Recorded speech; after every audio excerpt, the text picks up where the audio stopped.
ini tentang konsep keadilan. Jadi apa itu keadilan, dan kita coba menggunakan kacamata dari dua pemikir ini untuk melihat persoalan keadilan yang ada di sekitar kita.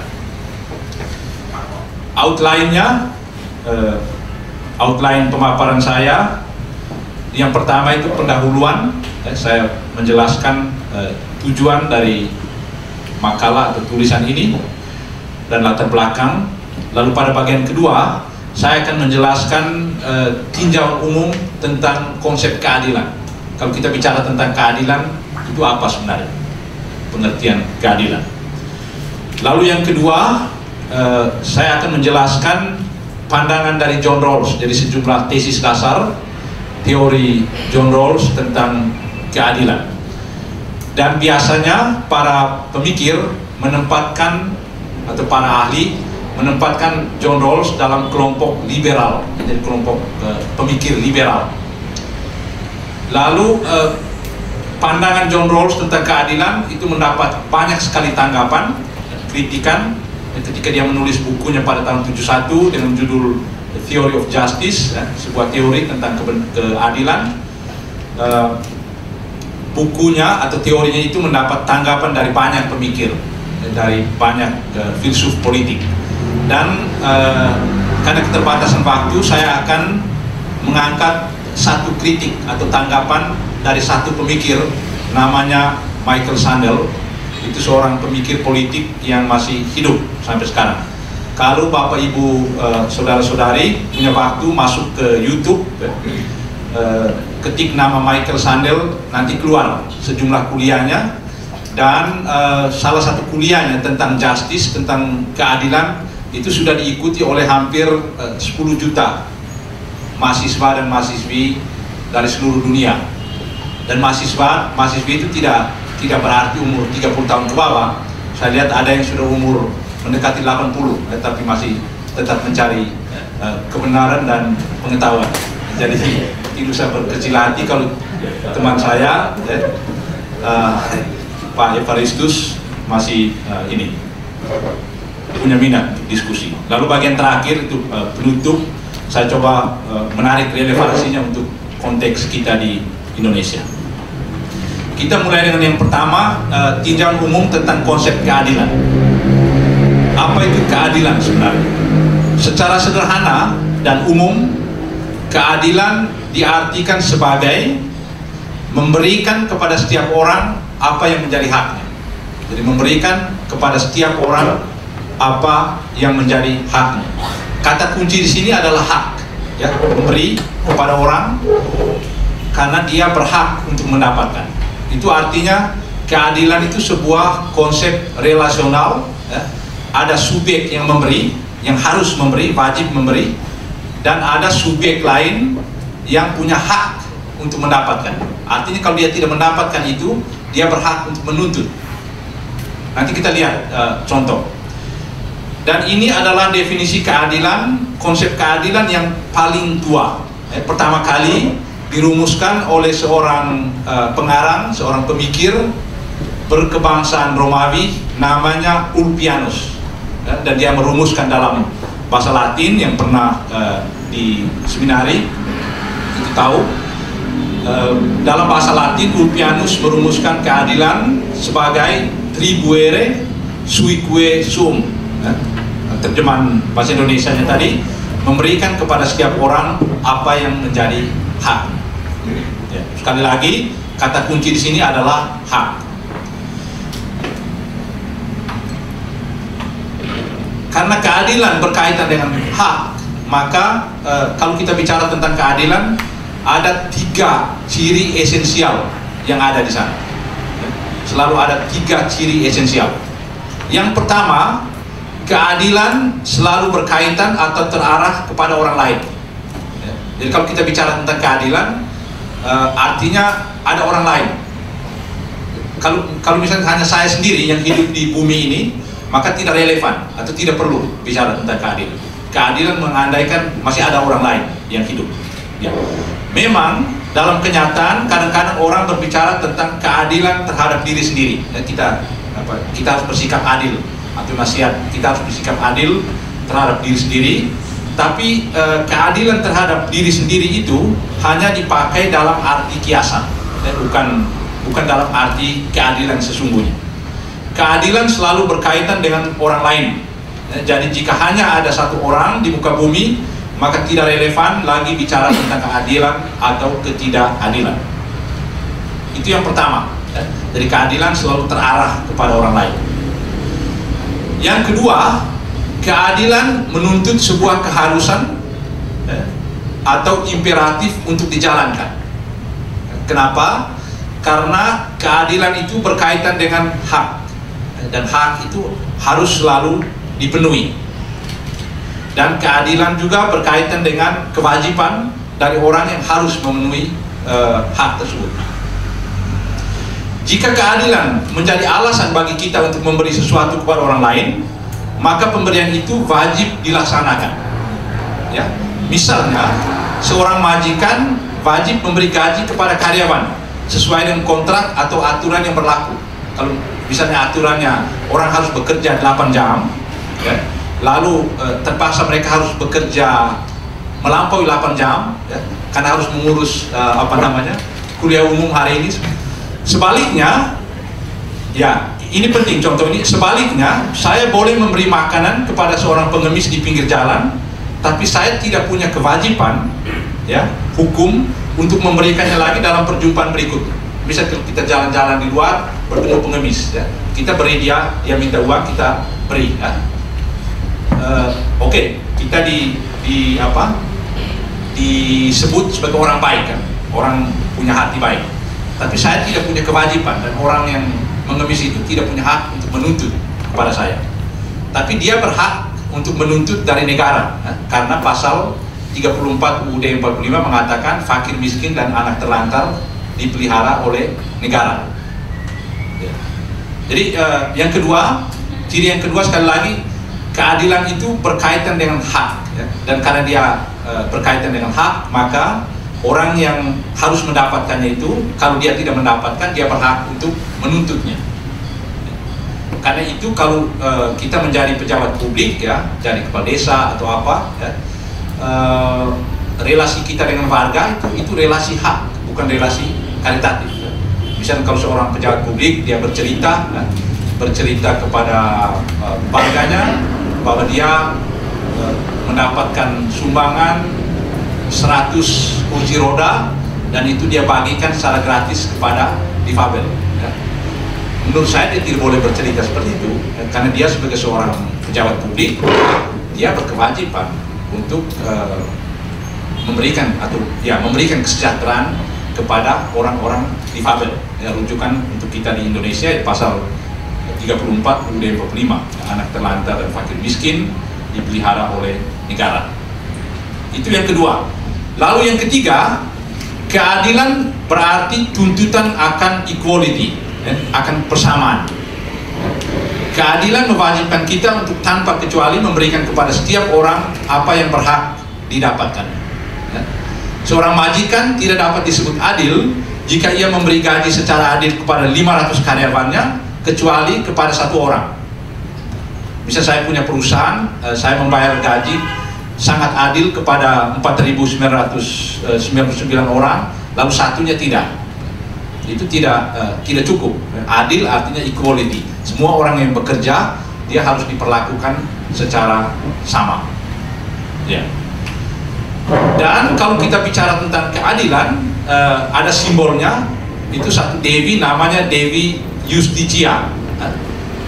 Kita lihat gambarnya sebentar, yang memegang timbangan di tangannya, ya, dan matanya tertutup dengan kain. Sifat terakhir ini, menutup mata dengan kain, menunjuk kepada ciri ketiga ini. Ya. Keadilan harus dilaksanakan terhadap semua orang tanpa melihat orangnya siapa. Jadi kalau ada 55.000 orang karyawan, maka majikan yang adil dia harus membayar gaji yang adil kepada 5.000 karyawan. Tapi keadilan tidak berarti selalu sama. Gaji itu bisa berbeda tergantung pendidikan, kepangkatan golongan dan lain-lain. Jadi itu tidak dipersoalkan. Ini gambar dari Dewi Justitia, ya. Jadi mata tertutup, ada bapak ibu di sini yang kuliah hukum pasti tahu itu. Kemudian pedang itu ketajaman, ya, ketegasan, ya, kepastian hukum. Lalu timbang itu harus berimbang, kan? Keadilan, orang harus diperlakukan secara sama. Lalu mata tertutup itu mengungkapkan simbol netralitas. Jadi setiap orang harus diperlakukan sama tanpa memandang asal usul dan kedekatan emosional lainnya. Keadilan distributif merupakan salah satu dari model teori keadilan di samping teori keadilan legal dan keadilan komutatif. Jadi ada keadilan distributif, ya, ada keadilan legal dan keadilan komutatif. Keadilan legal itu bersifat vertikal karena dia mengatur relasi antara individu atau kelompok masyarakat dengan negara. Ya. Jadi keadilan legal itu mengatur relasi kita sebagai warga negara dengan negara atau kelompok masyarakat dengan negara. Keadilan legal memastikan bahwa semua orang atau kelompok masyarakat mendapat perlakuan yang sama di hadapan hukum atau berdasarkan hukum yang berlaku. Kalau keadilan legal bersifat vertikal, ya, ke atas bawah, maka keadilan komutatif itu bersifat horizontal karena mengatur relasi hak antara warga negara atau antara individu yang satu dengan individu yang lain. Misal saya pinjam barang orang, itu harus dikembalikan. Ya, itu sesuai dengan prinsip keadilan komutatif tadi, mengatur relasi antara warga. Keadilan komutatif memberikan jaminan agar relasi horizontal antar warga negara tersebut tidak merugikan hak satu sama lain. Misal jangan mencuri, ya. Itu kan tidak mencuri itu, atau prinsip tidak boleh mencuri itu menghargai hak sesama warga. Dan kalau kita melakukan itu maka tidak hanya mengganggu atau bertentangan dengan prinsip keadilan komutatif, tapi juga nanti vertikal karena hukum negara bisa mengintervensi, menyelesaikan. Setiap orang wajib menghargai hak orang lain sebagaimana ia mengharapkan agar haknya juga dihargai. Ya, itu bukan hanya ada dalam prinsip hukum, tapi juga dalam agama-agama. Ya, apa yang kita harapkan orang lain perlakukan kita, kita harus memperlakukan orang lain seperti itu juga. Sedangkan keadilan distributif itu berkaitan dengan persoalan distribusi atau pembagian ekonomi. Jadi keadilan distributif itu banyak dibicarakan dalam ranah ekonomi. Ya. Prinsip keadilan distributif mewajibkan negara untuk membagi segalanya dengan cara yang sama kepada para anggota masyarakat. Ya. Di antara hal-hal yang dibagi oleh negara kepada warga adalah hal-hal yang menyenangkan kalau kita mendapatkannya, dan juga hal-hal yang membebankan kalau kita mendapat giliran untuk melakukan itu. Jadi ada hal-hal yang menyenangkan, ya, tapi ada juga beban, burden. Kita lihat contoh. Untuk kategori pertama, hal yang menyenangkan, misalnya perlindungan hukum, itu kan diberikan oleh negara. Jadi itu contoh keadilan distributif. Lalu tanda-tanda kehormatan, ya, kehormatan. Hanya tunjangan bulanan untuk veteran, ya, tunjangan bulanan untuk veteran. Itu kan contoh keadilan distributif yang kalau kita dapat itu menyenangkan. Lalu yang kedua, beban, distribusi beban yang adil, misalnya kewajiban kerja bakti, atau ikut dalam siskamling, atau masih ada contoh lain. Dan yang paling relevan, ya, berlaku secara universal itu kewajiban membayar pajak. Jadi setiap kita harus membayar pajak. Dan saya kira yang 5 atau 6 tahun terakhir di negara kita baik, praktik yang baik, pemerintah semakin teliti, ya, menagih dari para wajib pajak. Kami itu pernah mendapat denda cukup besar karena lalai atau terlambat membayar pajak. Saya kira itu satu yang baik karena proyek pembangunan hanya bisa dibiayai kalau warganya membayar pajak. Jadi di sini tidak adil jika pemimpin masyarakat mempraktikkan pilih kasih dalam membagi-bagi hal yang enak maupun yang tidak enak. Karena itu, atas alasan itu, nepotisme adalah salah satu bentuk pelanggaran terhadap keadilan distributif. Jadi nepotisme atau KKN kita katakan, kenapa kita menolak itu? Karena bertentangan dengan prinsip keadilan distributif tadi. Ya, etika politik yang paling penting itu adalah keadilan. Pertanyaan penting dalam keadilan distributif ialah apa yang menjadi kriteria sehingga distribusi barang ekonomis itu dinilai adil. Ya, apa kriterianya? Dan banyak orang berdiskusi, dan diskusi tentang ini sudah sejak zaman Aristoteles. Aristoteles sudah menulis tentang ini. Dalam sistem pemerintahan aristokrasi, di mana bangsawan yang berkuasa, kaum bangsawan beranggapan bahwa pembagian itu adil jika mereka mendapat porsi lebih besar, sementara para budak mendapat sedikit, dan itu dipraktekkan. Dan, dalam masyarakat Yunani kuno, budak misalnya mereka tidak mempunyai hak. Perempuan, budak, dan anak mereka tidak punya hak, ya, juga tidak punya hak memilih. Yang boleh memilih itu hanya laki-laki dewasa dan terdidik. Jadi laki-laki yang bekerja sebagai budak mereka tidak punya hak untuk memilih. Dan itu sudah ada pada masa itu.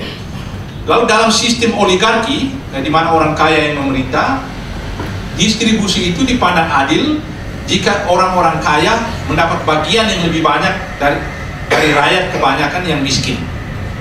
Ya. Jadi itu bukan sesuatu yang luar biasa. Kadang-kadang kalau kita hidup dalam masyarakat seperti itu, orang berpikir, oke, mendapat banyak itu memang hak saya. Ya.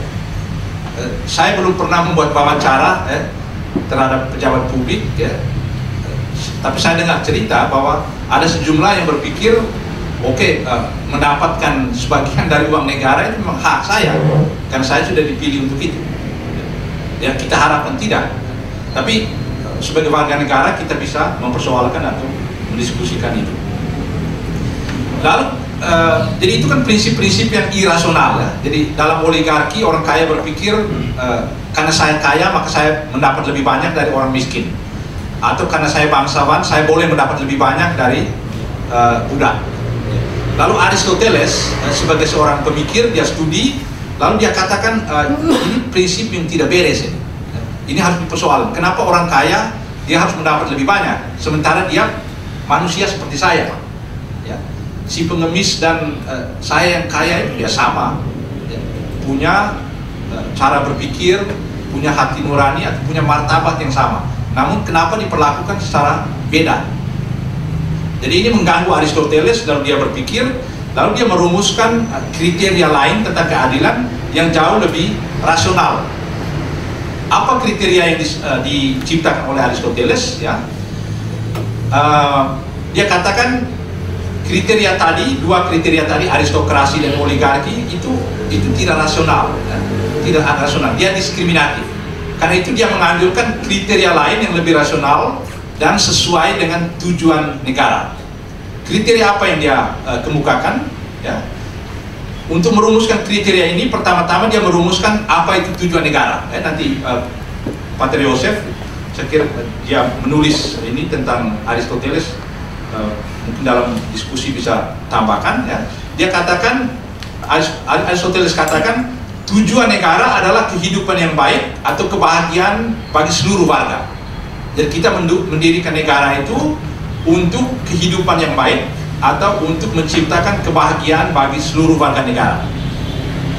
Dan distribusi ekonomi itu dianggap adil jika didasarkan pada jasa atau prestasi warga negara dalam berkontribusi untuk mencapai tujuan negara tersebut. Jadi tujuan negara ialah kebahagiaan bagi seluruh warga negara. Lalu distribusi ekonomi, resources ekonomi itu adil, itu berdasarkan besar kecilnya kontribusi dari setiap orang untuk memajukan, untuk mencapai kebahagiaan tadi yang adalah tujuan negara. Karena itu dalam kacamata Aristoteles, seorang pejabat publik, bupati misalnya, memang harus dibayar gajinya harus lebih besar dari seorang pekerja taman misalnya. Kenapa? Karena dia punya tanggung jawab besar kan untuk seluruh warga. Atau gubernur gajinya harus lebih besar dari seorang bupati atau seorang kepala desa, karena tanggung jawabnya mencakupi sebuah provinsi. presiden lebih besar lagi kalau dibanding dengan seorang ketua sekolah. Ya, karena ketua sekolah itu kan hanya tanggung jawabnya hanya satu lembaga kecil. Dan menurut Aristoteles ini rasional ya, pembedaan besaran gaji seperti itu. Jadi singkatnya menurut Aristoteles, besar kecilnya gaji atau distribusi ekonomi itu sangat bergantung pada prestasi orang. Atau istilah sekarang yang banyak dipakai itu prinsip meritokrasi, merit, ya, prestasi, kerja. Dan karena itu Aristoteles menerima ketidakadilan ekonomi jika hal itu didasarkan pada prinsip prestasi atau kontribusi setiap orang bagi tujuan negara. Kalau satu orang misalnya hanya kerja 5 jam, ya gajinya lebih kecil daripada seorang yang bekerja lembur misalnya, atau seorang pegawai tetap ya, yang bekerja 6 atau 7 hari seminggu, ya gajinya lebih besar dari seorang tenaga honorer. Guru atau dosen juga sama ya. Dosen honorer gajinya lebih kecil dari dosen tetap. Jadi itu bisa dipertanggungjawabkan secara rasional. Jadi Aristoteles katakan keadilan tidak sama dengan persamaan, ya? Tidak sama dengan persamaan. Artinya orang dibayar bisa diperlakukan tidak sama tergantung dari prestasi dia atau kontribusi yang dia berikan kepada komunitas. Yang menyumbang banyak akan mendapat imbalan yang lebih besar dari yang berkontribusi lebih kecil. Dengan demikian, konsep keadilan distributif Aristoteles tidak membolehkan adanya prinsip sama rata ya, dalam pembagian kekayaan ekonomi. Jadi sekali lagi, keadilan bagi Aristoteles tidak sama dengan sama rata. Jadi semua orang mendapat 1 juta misalnya. Dia sangat bergantung pada kontribusi dia. Untuk kita yang Katolik tentu jadi soal ya, kalau kita baca Injil ya, Injil Lukas ya, tentang perumpamaan itu. Ada yang kerja mulai jam 7, jam 10, jam 12, jam 3 sore dan jam 6 sore, dan semuanya mendapat upah yang sama kan? Ya, ini keadilan model apa lagi nih? Ya. Ini kan tidak berdasarkan prinsip meritokrasi, ya. Tapi semua orang mendapat upah yang sama. Nanti kita lihat ini Yesus waktu cerita itu konsep keadilan apa yang ada dalam kepalanya. Nanti kita lihat.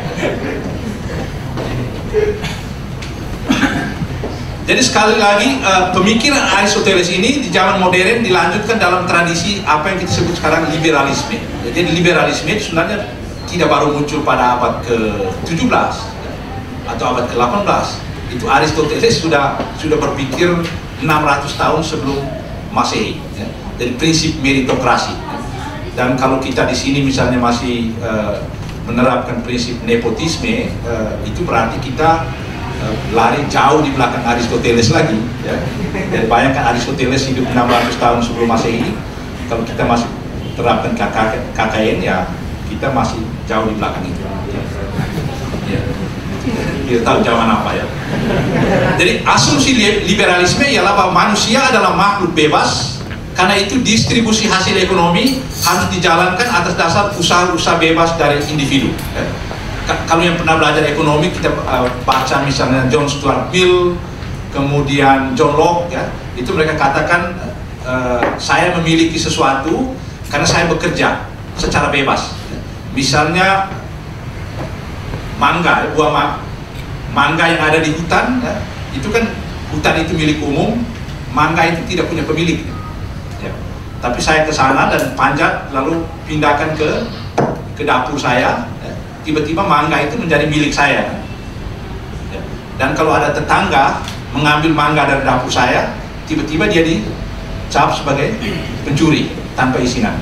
Tapi saya yang mengambil mangga dari hutan tadi bukan pencuri, karena mangga itu tidak punya pemilik. Pertanyaan, kenapa mangga itu tiba-tiba menjadi milik saya sekarang? John Locke menjawab, karena saya bekerja. Jadi kerja, memanjat dan lain-lain secara bebas, itu yang memberikan legitimasi kepemilikan saya atas buah mangga itu. Jadi itu sama dengan Aristoteles, dia katakan orang bekerja karena itu dia mendapat upah. Jadi itu prinsip liberalisme. Jadi liberalisme menekankan pentingnya prinsip hak usaha dan prestasi sebagai perwujudan pilihan bebas orang. Akan tetapi pertanyaan kritis, ya, mungkin kita ingat pertanyaan ini yang patut diajukan kepada konsep liberalisme adalah bagaimana dengan orang yang cacat secara fisik atau mental dan karena itu tidak dapat berprestasi, atau orang tua, orang jompo, ya kan? Kalau misalnya prinsip kepemilikan itu adalah prestasi, ya, bagaimana dengan orang yang tidak berprestasi karena mereka cacat, ya, karena mereka sudah tua? Siapa yang harus mengurus mereka? Sementara mereka punya kebutuhan dasar. Bagaimana dengan orang yang mau bekerja tapi tidak mendapatkan kesempatan atau menganggur di luar kemauan? Ya, itu dialami oleh banyak orang. Dia sudah sekolah tinggi-tinggi tapi cari lapangan pekerjaan tidak ada. Dan waktu sekolah, waktu studi, dia punya prestasi akademik yang luar biasa, tapi cari pekerjaan tidak. Bagaimana dengan orang-orang seperti itu? Itu kan bukan kesalahannya sendiri untuk nganggur. Baik kalau kita ingat itu, pertanyaan kritis itu, supaya kita tidak menerima liberalisme sebagai nasib atau sebagai sesuatu yang kodrati. Pertanyaan yang diajukan kepada kelompok liberal tadi itu pada abad ke-19, 1841 itu coba dipikirkan oleh Marx, dan dia merumuskan jawabannya. Dan itu yang dikenal dengan prinsip sosialisme atau ekonomi sosialisme. Dan prinsip sosialisme tentang keadilan itu dirumuskan oleh Karl Marx sebagai berikut. Dia rumuskan, dia katakan, from each according to his ability atau her ability, to each according to his needs atau her needs. Jadi dari setiap orang dituntut berdasarkan kemampuannya, ya, tapi distribusi kepada setiap orang itu bergantung pada kebutuhannya. Jadi yang dituntut dari setiap orang untuk bekerja itu berdasarkan kemampuan, sekali lagi, sedangkan pendistribusian hasil kerja itu berdasarkan kebutuhan orang, bukan kemampuan. Artinya pembagian kerja dibuat berdasarkan kemampuan setiap orang, ya. Tidak adil misalnya bila orang cacat diwajibkan bekerja sama berat seperti orang yang butuh anggota badan, ya kan? Ya. Dia cacat, dia tidak bisa bekerja. Atau tidak adil seorang jompo itu dituntut untuk bekerja seperti seorang yang umurnya 30 atau 40. Jadi itu dilihat oleh Marx, ya. Sedangkan distribusinya, distribusi hasil dari kerja tadi, benefits, ya, itu berlangsung atas dasar kebutuhan. Misalnya pelayanan medis adalah adil bila diberikan sesuai dengan kebutuhan orang sakit. Tadi saya singgung tentang perumpamaan itu. Perumpamaan ada yang kerja dari jam 7, ya, jam 10, jam 12, jam 3 sore dan jam 6 sore, dan diberi upah yang sama, ya. Dan saya menduga perumpamaan ini menginspirasi Marx untuk merumuskan konsep sosialisme, bahwa kepada setiap orang dibagikan berdasarkan kebutuhannya, bukan kontribusi yang dia berikan kepada komunitas, ya. Karena ada orang yang memang tidak bisa berkontribusi tapi harus hidup.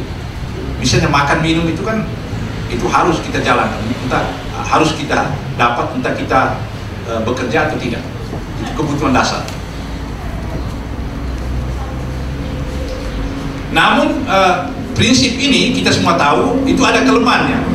Prinsip sosialisme ada dua kelemahan. Yang pertama, ya, jika kebutuhan dijadikan satu-satunya kriteria untuk melaksanakan keadilan di bidang penggajian, para pekerja tidak akan bermotivasi untuk bekerja keras. Ya, dia sudah tahu pasti dia dapat gaji. Dia kerja tidak kerja, gajinya dapat dan gajinya besar. Ya. Akibatnya lama-kelamaan industri dan ini macet.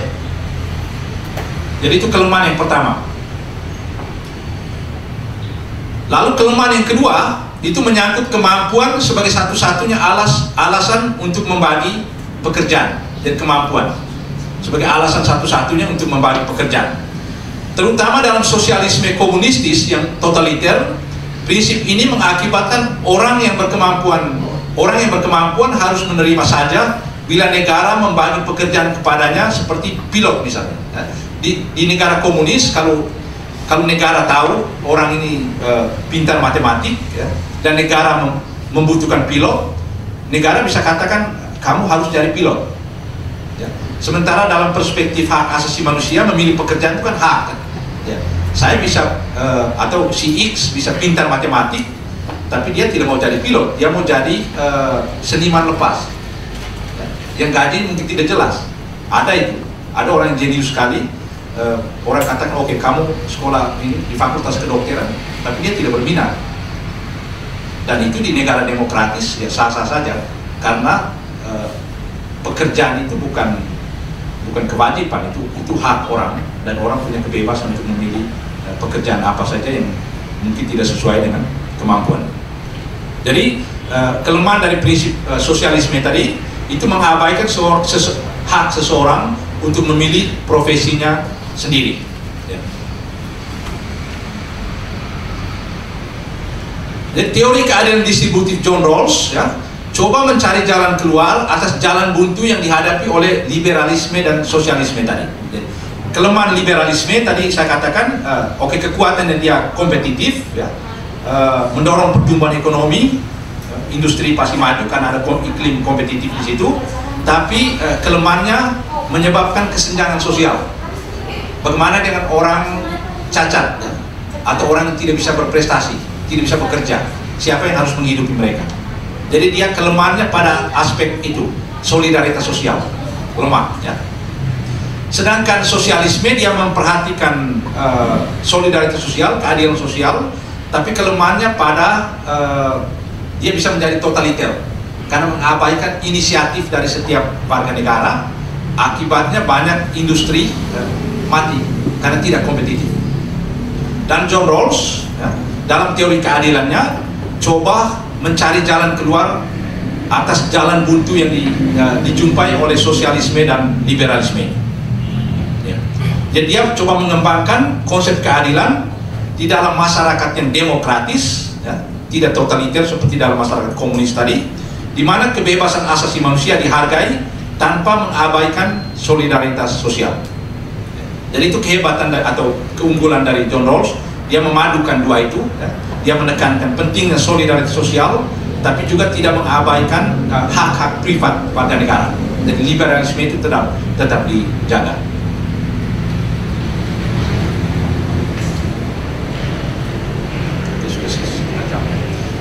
Masih setengah jam lagi.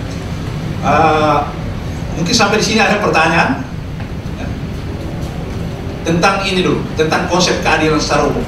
Mungkin ada pertanyaan. Oke, baik, mungkin nanti ya. Kalau saya lanjut ke pembicaraan tentang John Rawls. Jadi Rawls adalah seorang filsuf asal Amerika Serikat. Dia hidup dari tahun 1921 sampai dengan 2002. Semasa hidupnya ia bekerja sebagai profesor filsafat di Universitas Princeton, Universitas Cornell, dan Massachusetts Institute of Technology. Dan akhirnya sejak tahun 62 dia mengajar di Harvard University, salah satu universitas terkemuka di Amerika Serikat. Dan bukunya yang terkenal yang akan saya presentasikan secara singkat dalam kuliah ini berjudul A Theory of Justice. Itu ditulis tahun 71 dan kemudian mendapat tanggapan dari banyak pemikir, dan tanggapan ini memaksa Rawls untuk merevisi kembali pikirannya itu. Itu muka dari gambar dari John Rawls, ya. Lalu di sebelah kanan kita lihat bukunya, ya, A Theory of Justice.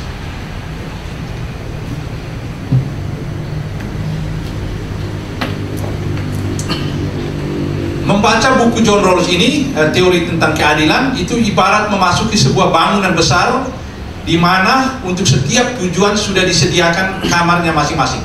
Jadi suatu buku yang sangat komprehensif, hampir semua topik filsafat moral dan filsafat politik diulas dalam buku itu. Di sana dia bicara tentang kebebasan suara hati misalnya, tentang bunga yang adil, tentang teori pembangkangan dan pembangkangan sosial, pembangkangan sivil, civil disobedience. Jadi ada banyak topik yang dia bicarakan di sana. Karya Rawls merupakan sebuah karya yang sangat mendalam dengan hamparan wawasan yang sangat luas. Jadi jangkauan ulasannya itu sangat luas. Di situ kita lihat topik-topik yang dia bicarakan atau dia angkat.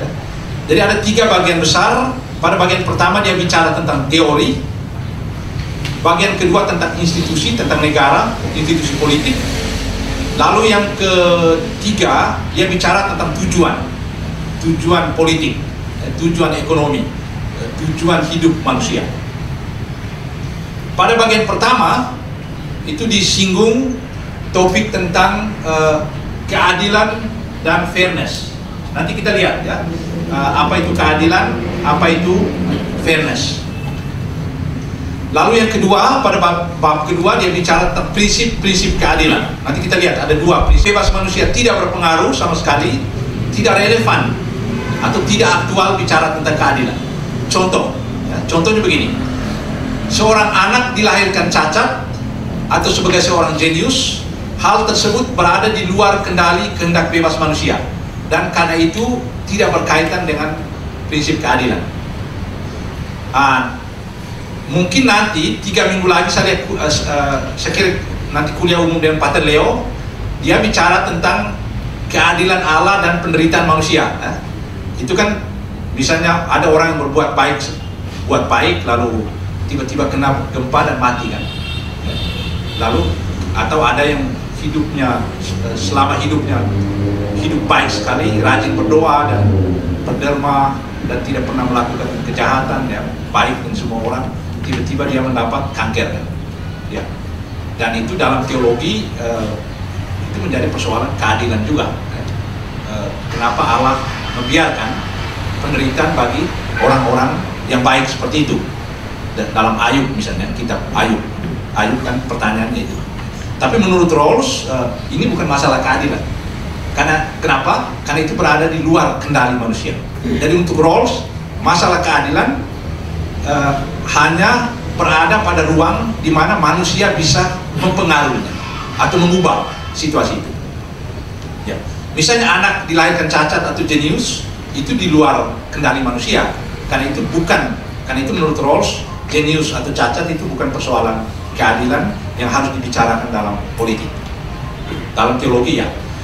Hal ini menurut Rawls diperoleh manusia karena natural lottery atau ya terjemahan Indonesianya lottery alamiah atau nasib bahasa kitanya ya. Itu nasib, ada yang nasib baik, ada yang nasib sial ya, itu. Tentang apa yang diperoleh manusia lewat lottery alamiah tidak dapat dikatakan adil atau tidak adil, tapi dipandang sebagai nasib di mana kebebasan manusia tidak berperan. Pembicaraan tentang keadilan menurut Rawls baru terjadi setelah lottery alamiah ini selesai. Rawls berpandangan bahwa pertanyaan tentang keadilan yang sudah diajukan sejak Plato merupakan juga pertanyaan fundamental atau pertanyaan penting filsafat politik dewasa ini. Untuk menjawab pertanyaan ini, Rawls menggunakan metode yang disebut argumentum e contrario. Artinya, kita tidak akan bicara tentang keadilan jika kita hidup dalam sebuah masyarakat yang serba berkecukupan. Ya. Juga tidak relevan bicara tentang keadilan jika manusia adalah makhluk yang murni altruis. Altruis artinya dia hanya hidup untuk orang lain, atau manusianya murni egoistis. Dia tidak bisa berpikir tentang orang lain, hanya berpikir tentang diri. Dalam kondisi seperti ini dia katakan tidak bisa kita bicara tentang keadilan. Lalu yang ketiga, orang tidak akan mengajukan pertanyaan tentang keadilan jika mereka mencita-citakan cara hidup yang sama, memiliki pandangan hidup tentang kebahagiaan, atau pandangan yang sama tentang kebahagiaan. Karena itu menurut Rawls ada 3 syarat kalau kita bicara tentang keadilan. Yang pertama itu keterbatasan resources, keterbatasan sumber daya. Ya. Misalnya kita berbicara tentang keadilan tentang distribusi BLT, ya kan? Kenapa? Karena BLT itu terbatas. Atau distribusi air bersih, ya. Kenapa? Karena air bersih itu terbatas sekarang. Dulu mungkin tidak. Karena itu orang omong tentang keadilan pembagian air bersih. Tapi kita tidak bisa bicara tentang keadilan distribusi air laut di luar itu. Ya. Kenapa? Karena jumlah air laut itu tidak terbatas. Ya. Jadi keadilan dalam pembagian air laut itu tidak relevan karena jumlahnya tidak terbatas. Lalu yang kedua,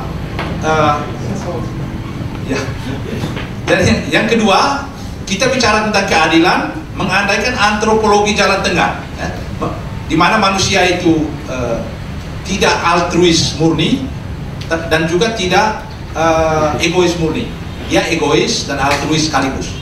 Jadi dia katakan antropologi jalan tengah. Lalu syarat yang ketiga, ada pluralitas pandangan hidup. Ada macam-macam pandangan hidup.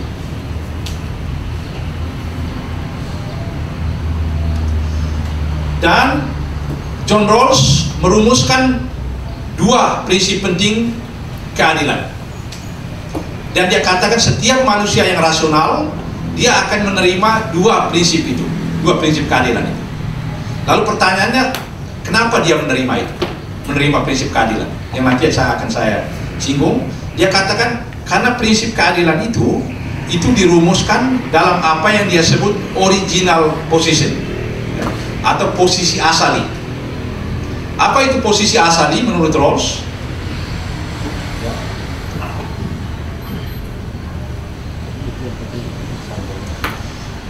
Posisi asali itu suatu posisi di mana manusia itu berada di dalam dia gunakan istilah veil of ignorance. Dan dia berada pada di balik cadar ketidaktahuan. Veil itu kan cadar, seloyor atau selubung ya. Jadi kita berada pada selubung ketidaktahuan. Ketidaktahuan tentang apa? Ya. Ketidaktahuan tentang masa depan kita. Ketidaktahuan tentang jenis kelamin. Jadi kita tidak tahu apakah saya akan jadi perempuan atau laki-laki nanti. Lalu tidak tahu tentang identitas, apakah saya jadi pribumi atau pendatang yang kaya. Lalu tidak tahu tentang kepentingan saya, tentang sikap, talenta, apakah menjadi jenius atau cacat. Jadi semuanya tidak tahu ya. Dia katakan manusia dalam posisi asali itu dia berada di bawah atau di balik cadar ketidaktahuan. Dan karena dia berada di balik cadar ketidaktahuan itu, maka dia berada pada posisi netral. Dan karena itu dia menerima, atau manusia yang rasional akan menerima dua prinsip keadilan. Yang pertama itu prinsip persamaan, yang kedua prinsip perbedaan. Dan untuk mungkin menjelaskan secara sederhana, posisi asali itu mungkin seperti ini ya. Misalnya kita 10 orang ya, diminta, dan si X ya, Petrus diminta untuk membagi kue tart ke dalam 10 bagian yang dibagikan kepada 10 orang.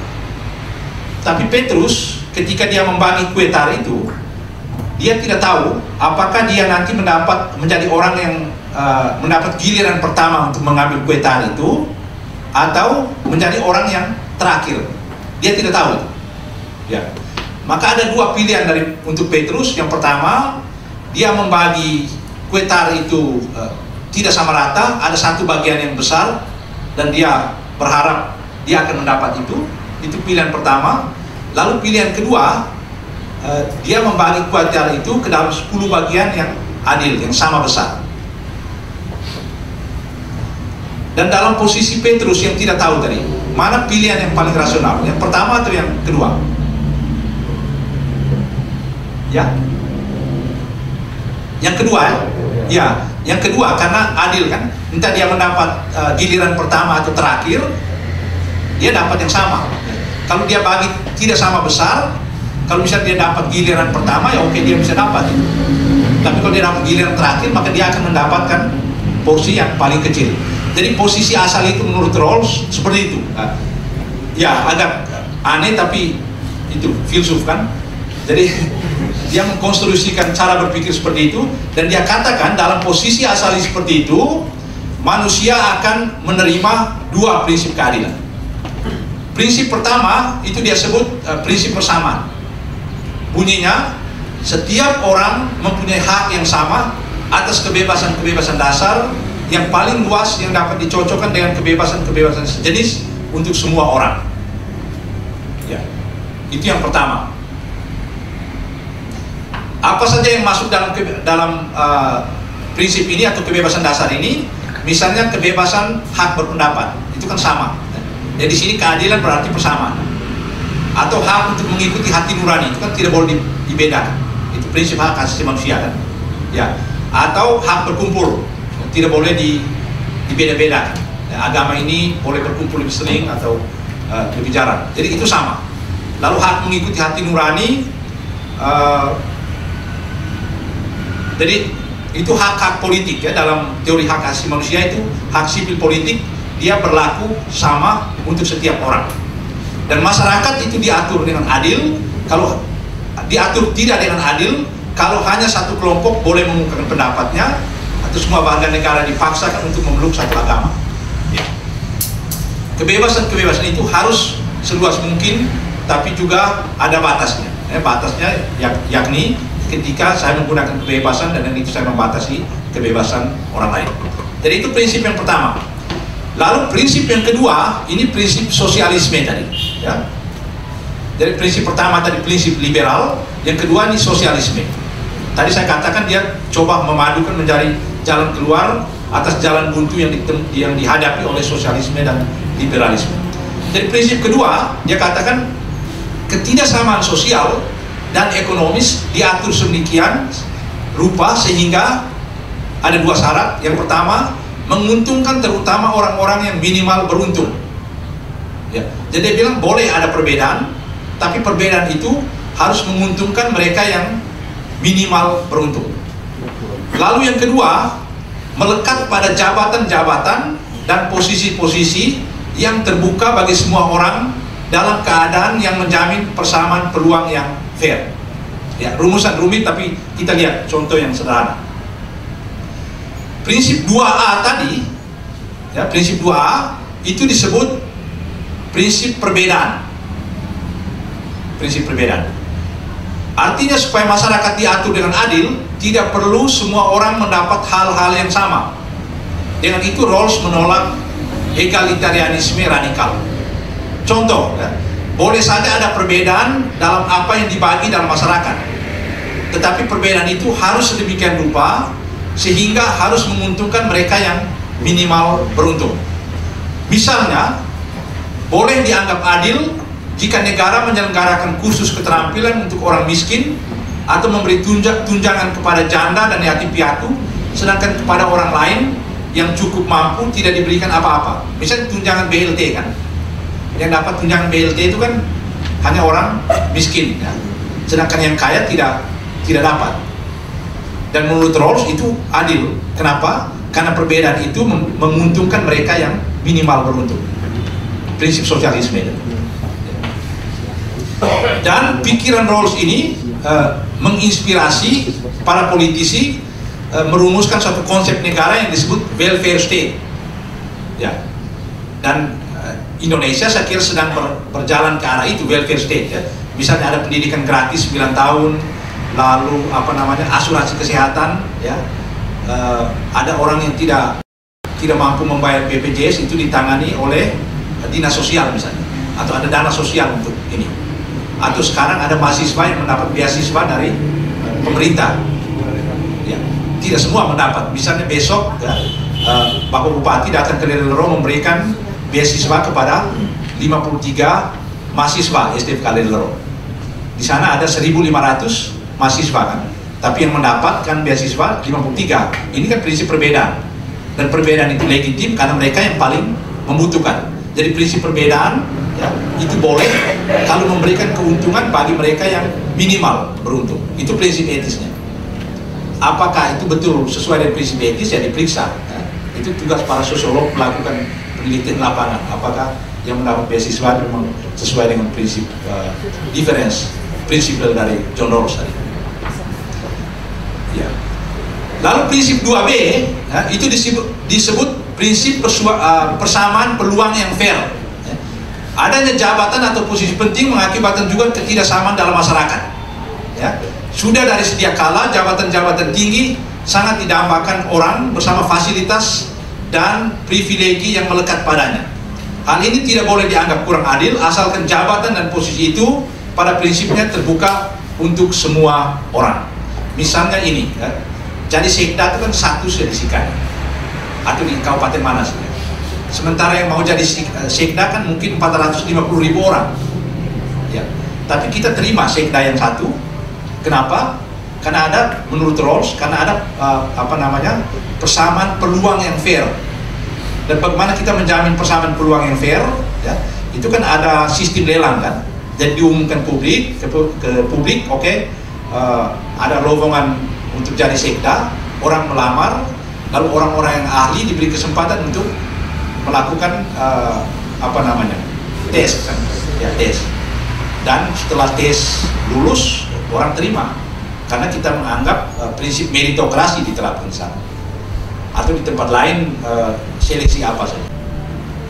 Ya, relevansi untuk kita, ya. Pemikiran Sandel ini sangat relevan untuk konteks Indonesia. Ya, dari pemikiran sangat sosialis, ya. Individu hanya menjadi individu karena dia hidup dalam komunitas tertentu. Ya.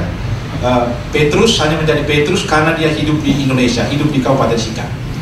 Dan para pendiri bangsa Indonesia menekankan pentingnya perwujudan keadilan sosial sebagai tujuan hidup berbangsa. Dalam pembukaan UUD 45 dinyatakan bahwa 2 dari tujuan kehidupan bernegara Indonesia berkaitan dengan usaha untuk mewujudkan keadilan sosial itu. Ya. Pertanyaannya, bagaimana para pendiri negara Indonesia memahami konsep keadilan sosial? Ya. Sila kelima Pancasila itu kan keadilan sosial bagi seluruh rakyat Indonesia. Ada pertanyaannya, apa itu keadilan sosial yang dipikirkan oleh kita atau oleh para pendiri negara kita? Kalau kita membaca pidato-pidato Bung Karno, ya, sebelum dia merumuskan Pancasila, ya, dia sering mengutip para pemikir Eropa yang aktual waktu itu, yang banyak didiskusikan. Dan salah seorang pemikir yang sering dikutip oleh Bung Karno namanya Fritz Adler. Fritz Adler adalah seorang pemikir neo-Marxis asal Austria. Dan ada satu kutipan yang sering dikutip oleh Bung Karno, itu bunyinya, demokrasi yang kita kejar janganlah hanya demokrasi politik, tetapi kita harus mengejar pula demokrasi ekonomi. Jadi demokrasi itu bukan hanya soal politik, tapi juga soal ekonomi.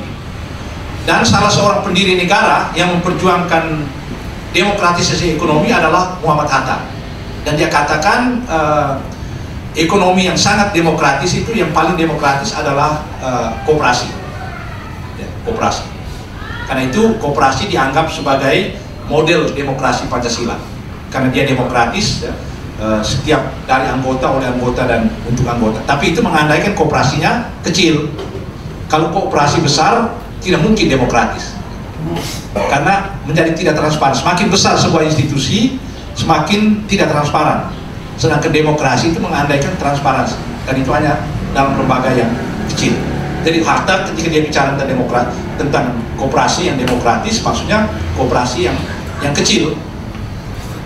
Dan negara Indonesia yang merdeka adalah negara yang demokratis baik secara politik maupun secara ekonomi. Kemerdekaan berarti emansipasi dari penjajahan politik dan penjajahan ekonomi sekaligus. Dengan merujuk pada kedekatan Soekarno terhadap pemikir neo-Marxis tadi, maka keadilan sosial yang dimaksudkan oleh para pendiri bangsa Indonesia adalah konsep keadilan versi sosialisme sebagai kritik terhadap kapitalisme eksploitatif penjajahan Belanda. Jadi pada masa penjajahan Belanda kita tahu ada banyak perkebunan besar, ya, di mana lahannya dirampok dari para petani. Dan petani menjadi buruh di perkebunan itu. Dan waktu itu Soekarno menjadikan sosialisme sebagai senjata perjuangan para buruh yang dieksploitasi itu. Karena itu keadilan sosial yang mereka pikirkan, kalau kita baca pendiri negara yang lain, Tan Malaka, kemudian Sarir, itu memang keadilan sosial, sosialisme. Dan prinsip keadilan sosial dalam sosialisme itu berbunyi, ya, yang tadi saya sudah kutip, ya, from each according to his ability, to each according to his needs. Dan ini yang menginspirasi Soekarno dan teman-temannya memasukkan pasal 34 UUD 45 kan, fakir miskin dan anak terlantar dipelihara oleh negara. Dan itu prinsip perbedaan roles jelas. Jadi fakir miskin, anak terlantar, mereka tidak bisa bekerja, tapi harus dipelihara oleh negara. Dari mana? Uangnya ya dari pajak. Dan siapa yang membayar pajak? Ya orang kaya harus membayar pajak progresif. Kenapa orang kaya rela membayar pajak progresif? Karena dia merasa bahwa kekayaan yang dia peroleh hanya mungkin ada karena dia hidup di Indonesia, dan dia mengembalikan jasa yang dia sudah peroleh dari Indonesia itu dengan membayar pajak yang lebih. Dan itu yang kita sebut dengan nasionalisme. Jadi cinta terhadap negara artinya membayar pajak lebih dengan sukarela.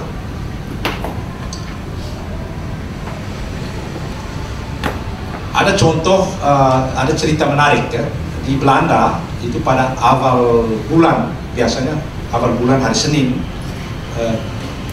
kalau kita jalan di tengah kota, ada gedung-gedung tertentu di mana kita melihat orang antre. Dan kita tidak boleh salah sangka bahwa antrean itu karena mereka mau mendapatkan BLT. Tidak, tapi karena mereka mau membayar pajak. Jadi orang berlomba-lomba membayar pajak. Ya. Tapi kalau di negara kita, biasanya awal bulan itu antre di BNI ya, untuk mendapatkan bantuan. Kita tidak bisa persalahkan rakyat miskin karena mereka sudah diajarkan seperti itu, ya, untuk tidak mencintai negara dengan cara mengambil apa yang seharusnya bukan hak kita. Dan menurut saya kalau kita bicara tentang nasionalisme, bicara tentang itu, kerelaan membayar pajak, kan saya mencintai negara ini. Konsep keadilan sosial yang dipikirkan oleh para pendiri bangsa Indonesia sejalan dengan kritik Sandel terhadap antropologi liberal individualistik ya, yang telah mempolarisasi masyarakat atas winners dan losers, atas orang-orang yang para pemenang dan orang-orang yang kalah ya. Dan itu sebenarnya cara berpikir liberal. Dan liberalisme itu bukan hanya milik orang Eropa, itu milik kita juga ya. Kalau kita perhatikan sebenarnya masyarakat kita atau negara kita itu banyak dihuni oleh para winners dan losers ya. Ada orang yang merayakan kemenangan dan ada orang yang kalah juga secara ekonomis dan tidak bisa berbuat apa-apa. Dan polarisasi ini telah memperlemah solidaritas sosial sehingga pelaksanaan keadilan distributif ya, seperti dianjurkan oleh Rawls itu sangat sulit diwujudkan. Ya, bisa kita bicara tentang nasionalisme untuk orang Papua ya, yang mungkin lahannya dirampas oleh para perusahaan-perusahaan besar ya, itu agak sulit ya, mengajak mereka bicara tentang nasionalisme. Namun pandemi COVID-19 ya, telah mengajarkan kita untuk mengapresiasi para pekerja yang dianggap tidak terampil dan karena itu dibayar dengan upah yang sangat murah. Inilah momen pembaharuan untuk mengevaluasi kembali martabat kerja. Pandemi ini menyadarkan kita bahwa hidup kita sangat bergantung pada pekerja murah ya, seperti perawat yang sering honornya dibayar terlambat, sopir truk, ya, para pelayan di supermarket, pembantu rumah tangga dan lain-lain, terutama di kota besar. Guna memperteguh solidaritas sosial dan menegakkan keadilan sosial, Sandel menganjurkan perlunya reorientasi dalam memberi bobot pada pekerjaan. Setiap jenis pekerjaan harus mampu menjamin hidup manusia yang bermartabat dan mendapatkan pengakuan secara sosial. Dengan ini Sandel tidak menganjurkan model persamaan yang radikal, melainkan perlunya sistem. Dia menganjurkan satu sistem namanya universal basic income ya.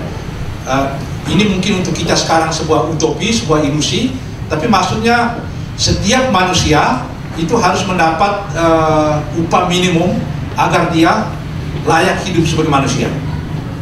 Karena persoalan yang dihadapi masa depan itu, misalnya di negara maju 60% dari pekerjaan diambil oleh robot ya, oleh teknologi digital. Artinya jumlah pengangguran akan semakin banyak ya. Bayangkan kalau di satu negara seperti Australia ada 60% orang menganggur, lalu modal tertumpuk pada 40% penduduk. pasti terjadi perang. Mereka yang menganggur, mereka akan protes dan menghancurkan seluruh negara itu. Dan agar perdamaian sosial tetap dijamin, dia katakan mereka yang punya modal besar, karena pekerjaan ditangani oleh robot, mereka harus membayar pajak besar, dan pajak itu dipakai untuk membayar juga gaji dari 60% yang tidak mendapat pekerjaan, bukan karena kesalahannya, tapi karena digitalisasi pekerjaan tadi. Dan Sandel katakan dunia kita di masa depan, dunia seperti itu. Jadi tidak bisa lagi pakai prinsip prestasi, karena saya bekerja, saya mendapat upah, tapi karena saya manusia, saya harus hidup.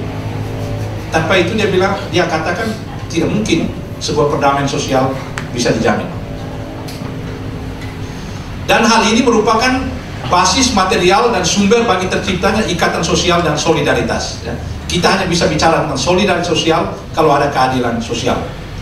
Penilaian dan pemberian bobot pada model-model pendapatan perlu ditinjau kembali. Tarif pajak atas kerja harus diturunkan.